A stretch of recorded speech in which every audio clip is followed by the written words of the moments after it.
Well, hi, we're here today with Claudia Johnstone, who has created this amazing work of art. We're going to talk about it a little bit more, but first I want to introduce Claudia and say thank you for having us here to interview you about this amazing stuff, amazing photography. But tell us a little bit about you and how you got started in photography. Well, thank you for having me, first of all, and thank you for coming out to see the show. I've been a photographer since 2012. Professionally, I've always loved photography, but I made the decision when the company I worked for before went bankrupt. So I was like, you know what, let me just do what I really love to do, which was photography, although I have a degree in architecture, but it's still somewhat related, right? Because I love lines and textures and things like that. So yeah, and now I do editorial mainly, photography, portraits. Also love dog photography. Yeah. That's awesome. Who doesn't love dog photography? Exactly. Right? What was the first show or first experience as a photographer? What was that, and how was that for you? Like, did you have a show? What did you take pictures of? Can you tell us your first time out there as a photographer? Yeah, that's interesting because I didn't really get into like the fine art work until only like a few years ago, really. Okay. I think it was mainly trying to understand and learn the craft. I've done school photography. I've assisted a photographer, commercial photographer. So I feel like the first years were definitely the learning years, and then trying to find my style. So yeah, and then the first exhibit, I'm trying to remember when that was. I think it was like one image here or there, maybe. Okay. But the first real exhibit with like my this work was in 24. 24. Okay. Yeah. Was that at First Studio? Correct. Yeah, I was at that show. Studio. I was at that show. I remember. Yes, That was right. an amazing space, great space for this. Yes. And, so this has been a traveling show now for a little while. Well, yeah, ideally. Yeah. Yeah, exactly. This is the second place where it's been displayed, and I'm really grateful that the monastery that Michael and his wife. Yeah, that's wonderful. Yeah, we are at the monastery right now in Peoria, and it's a great spot for artists to come and exactly work on their craft. And I'm part of an exhibit with two other photographers, Amy Moraine and Joshua Coe. Okay. So it's still up till next weekend. Yeah. Till next weekend. Okay, that was my next question.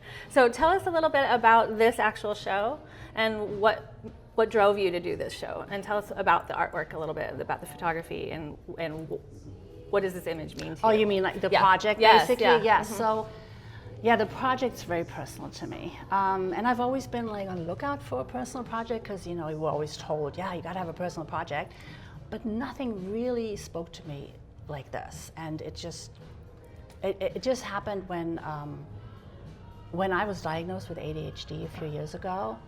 Late in life, it answered so many questions, and in true ADHD nature, I hyper-focused on it, and I became a life coach for adults with ADHD. And that's wonderful. Yeah, thank you. Wonderful. So that was great, and then I remember sitting on the class, it was a Zoom class, and I was just thinking I would love to photograph and capture all of these beautiful souls in a very fitting way, right? And then I thought about black and white, and I was like, yeah, but that's almost, and as much as I love black and white, and there's a place for it, but I didn't want it to be too somber. And because a lot of us have very dynamic personalities, right? So I wanted to capture that as well, but I also wanted to capture the struggles, but also the joy, and then multiple exposure came to mind. So and then again there was that thought, well, maybe black and white, but then I was like, no, again, to capture that, the fun and the dynamic and the vibrant personalities that we are, it needed to be color. And then it took a while. A lot of it was happening up here in my head initially, but then it took a while to actually do a test shoot. Okay. And even with the test shoot, I wasn't exactly sure what I was going to do or how I was going to do it, and it just all kind of fell into place. That's where the creativity comes, right? Exactly. Right. It's like daring. It's leaving fear and perfectionism outside and just enjoying it and creating with an open mind. How did you get the subjects that you photographed? So a lot of them I actually found through Creative Mornings. Okay. It's a group that's all over the world. They have 200 something chapters. So I just met people and talked about my project, and I also did a presentation about my ADHD, and that's how I've met most of them. And then they knew somebody, and honestly, now I just talk about my project, and that's how I also. It's amazing how many people are like, oh wait, I also have ADHD, you know, and so they open up to you. Yeah, which is great. so all of these people that you did photography with, they all were diagnosed with ADHD? Correct. Okay. Correct. Okay. And I try to make that specific determination that they have to be diagnosed, because unfortunately there's, you know, that negative bias to where it's like, oh, doesn't everybody have a little ADHD? So, you know, I want to be careful with that, because it is a serious subject, right? Yeah. And yeah, you may have people that have ADHD that don't have any issues. Got a train going by. As we're filming. Yeah, so then what I do, and you know, again, it's been a process, right? What I do now is I send everybody a Google form before I photograph them. Okay. And have them fill it out, and there's questions like, when were you diagnosed? Are you medicated? And again, only if they want to answer the question, right? Right. What do they struggle with? What do they love about their brain? Okay. And then when we meet in person, it's not just a photo shoot. We sit down and have a conversation, which I record on audio, and I've been adding video as well. So I record that on audio, and we talk about the ADHD. And they can open up and be as vulnerable as they want to be. It's obviously up to them. I just show up with my curious mind and want to know about them and how they, you know, go through life with ADHD, right? And then also in an effort to find out which emotions related to the ADHD and mental health are most important for them to see in the image. Okay, right? that's really wonderful. Yeah. Yeah, that's great, important. It's a great way to make it more personal for them. Correct. Yeah. So that's the big one. And then, so after the conversation, we do the shoot. I use a colored LED light, which cycles through different colors.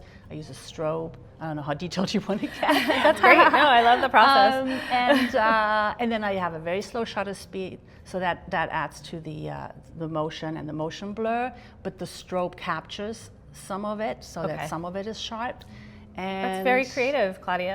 I really am impressed with this whole grouping. And it's multiple exposure in camera, which again was very important to me, because having ADHD myself, I knew that was the only way I was going to even get anything done. Right. Because if I had to overlay them afterwards, I'm like, no, you're not going to do it. and the other thing is, after we do the shoot, and when we look at them together maybe and think, this is what we, should we just check them really quick? And so we sit down, I plug in the card, and we go through Lightroom and go through the images, and then pick the favorite. Oh, that's awesome, because they get to help you pick correct. It's what you're going to display. That's great. That's great. And then sometimes I'm like, well, do you feel like there's a strong one? And maybe there is not one that's super strong, so we may do 1 or 2 more rounds. That's awesome. Yeah. Is this something that you're going to continue doing? Yes. And keep photographing new people with Correct. ADHD? That's the plan. So far, I've photographed 21 people. And these are like early ones, because as you can imagine, printing these in that quality, which is great.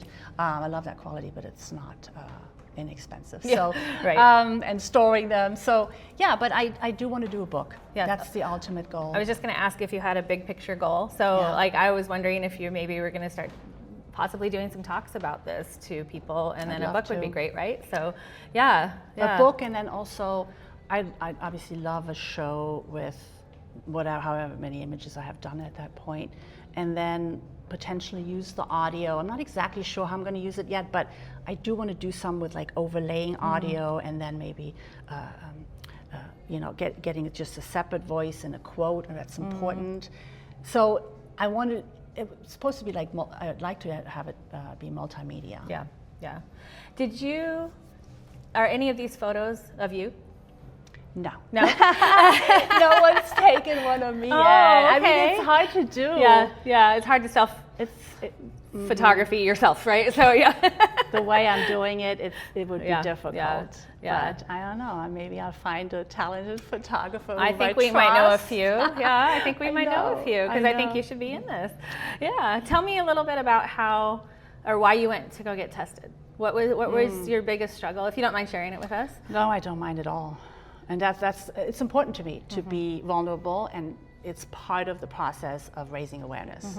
And it's been such a life changer for me that I don't mind sharing. But yeah, so what was it? So there were several things that were kind of happening. I think I was just being more conscious. I had gone through a divorce, and so I was on this finding myself journey, like who am I even without this other person? And I was married for a very long time. So I was going through that in general, doing some EMDR and everything, so therapy. And there were a few things that I'd always struggled with, like interrupting people, finishing their sentences, or again, dozing, just my mind going somewhere else. And I would feel so terrible when someone was trying to tell me something. And I would mask. I would totally mask and pretend. And then, eventually, like my ex-boyfriend at one point, like he called me out, and I was like, yeah, I know, I'm sorry I do this. And so there were a few things that happened, and my son said, it's hereditary, you may want to get checked out. Oh, your son did? Yeah, so that kind of prompted it. And what's changed for you since you've had the diagnosis? A lot. I think over time, and also because of the coaching program, I met a lot of wonderful people, fellow coaches that I'm still in touch with, and we coach each other, which is great. So I think the coaching was a big aspect of finding my voice and trusting myself more, that I have the answers within. Whoops, hopefully I didn't. That I have the answers within. And just accepting that this is who you are, right? I mean, Exactly. It's a lot of acceptance. It's acceptance, it's the understanding, like rejection sensitivity dysphoria. I remember once I heard about that was a thing. I was like, oh my God, I'm not the only person that feels super sensitive about rejection. Putting a name on it. And there's this term, like when you can name it, you can tame it. Yes. So that's totally true for me. Amazing. That's definitely come true. Amazing. It's been a journey, but of course, yeah. I mean, it's always going to be a journey, right? So tell me a little bit. Let's talk about this one, for example, because I noticed this one right away. Oh, really? And I don't know why, but I would like you to tell me maybe a little bit about the process going through here. Like, what was your first shot, or where did it start, and then you did the long exposure? Like, can you explain it a little bit more to let us know how you might have gotten this image? I mean, it's a powerful way to. Thank you. Yeah, and it's interesting because some are similar, but others are completely different. Yeah. And again, it's been a process. Brennan was one of the early ones, and we were talking about what emotions did he want to convey. And it was, frustration. I mean, that's what I see. Frustration and, hiding, masking, and then, but also the joy, but also, again, like being overwhelmed at times, right? And I remember, so what I usually do is I give everyone like a 8x12 print afterwards as a thank you. And I remember he said, oh, that's great, I'm going to give this to my mom. Oh. And I asked him why, and he said, because I want her to see how I feel. Wow. Yeah. That's powerful. I know, right? I still get goosebumps even thinking about that. And I ended up giving him 2 prints so he could give one to his mom. It's really powerful. Yeah. And he, it was special. Well, you're doing some really amazing work here, I think. And as your own show, as your own project, this knocks it out of the park, in my opinion. And so I just really thank you for sharing it with us. And can you tell us your Instagram page and stuff where we can follow you and see all the rest of the wonderful work that you're going to be doing? Yeah, thank you. And of course, it has to be updated. But so I was lucky to get the domain name, May I Have Your Attention. May I Have Your attention.com. Okay. And that's for this project in particular. Okay. And same for Instagram. Okay. Just some underscores in there. And then my main one is Das Fotohaus with an F. Das Fotohaus. Because I'm originally from Germany. Wonderful. Wonderful. Thank you, Claudia. Is there anything else that you can share with us that we didn't cover today? Just that anybody who would love to get together or talk about the topic, not just the project, but ADHD in general, I'm all for it, because I love to be able to connect people, because suffering alone is tough. Yeah. And when you have a community where you feel seen and heard, it can be so healing. Wonderful. Thank you so much for joining us today. Thank you.